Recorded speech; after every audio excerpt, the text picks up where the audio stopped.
इतनी रात गए, ये कहाँ जाने की प्लानिंग हो रही। इसी चीज़ को जानने के लिए शुरू करते हैं आज का रंगारंग व्लॉग। तो दोस्तों, मैं सोलो ट्रैवलर्स ग्रुप के साथ जा रहा हूँ मनाली घूमने। बजट ट्रैवलिंग के चुल में स्लीपर की टिकट छोड़ के जनरल के डब्बे में आके बैठ गया। जहाँ जहाँ मैं जाऊँ और वहाँ पे कलेश ना हो, इम्पॉसिबल। आप भी साथ ही उसमें हाँ कर रहे हो ना, आप भी कर रहे हो ना। मैंने आपसे बोला था ना कि हल्के बात कर लो, बोला था ना। हाँ बोल। जैसे तैसे पूरी रात इनका झगड़ा सुनते सुनते मैंने निकाल ली। सुबह के 5 बजे मैं पहुंच गया था दिल्ली।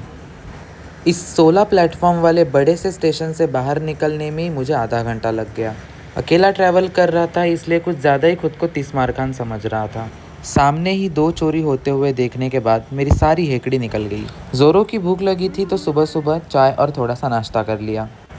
नाश्ता करने के बाद मैं चला दिल्ली मेट्रो की सवारी करने। मेरी ज़िंदगी में पहली बार मैं दिल्ली आया था। ऊपर से मेट्रो का भी मेरा सबसे पहला सफ़र होने वाला था। इन बिज़ी लोगों के बीच में मुझे एक अंकल मिले। उन्होंने मुझे दिल्ली मेट्रो ऐप से इंट्रोड्यूस करवाया। उन्होंने मुझे कहा कि मुझे जहाँ जाना है वहाँ का स्टेशन डाल दूँ तो दिल्ली मेट्रो के सारी लाइंस के अकॉर्डिंग मुझे सारी मेट्रो के बारे में पता चल जाए। फिर क्या, ब्लू लाइन, येलो लाइन, सारी लाइन बदलते बदलते मैं फाइनली पहुँच गया था द सरोजनी मार्केट। मार्केट तो हमेशा की तरह था, लेकिन गर्मी इतनी थी कि मुझे कुछ समझ नहीं आ रहा था।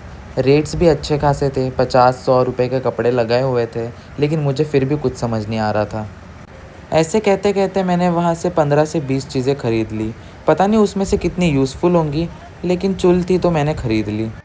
जैसे ही मैं बाहर आया, मैंने इन कॉलेज के बच्चों को परफॉर्म करते हुए देखा। इतनी भीषण गर्मी में भी अगर वो इतनी मेहनत कर रहे हैं तो इनके लिए सच में हैट्स ऑफ। उसके बाद मैं पहुंच गया द फेमस चांदनी चौक। यहाँ की सारी मार्केट में इतनी सस्ती और अच्छी चीज़ें थी कि मेरा मन कर रहा था कि मैं सारी दुकानों में से कुछ ना कुछ ख़रीद लूँ। लेकिन क्या करूँ, बजट ट्रैवलर था, ऊपर से मेरे को आगे ट्रिप को भी जाना था, तो मैंने अपने पैसे बचा के बहुत ही अच्छा काम किया। चलते चलते मुझे बहुत भूख लगी थी, फिर मैंने खाई जलेबी और रबड़ी।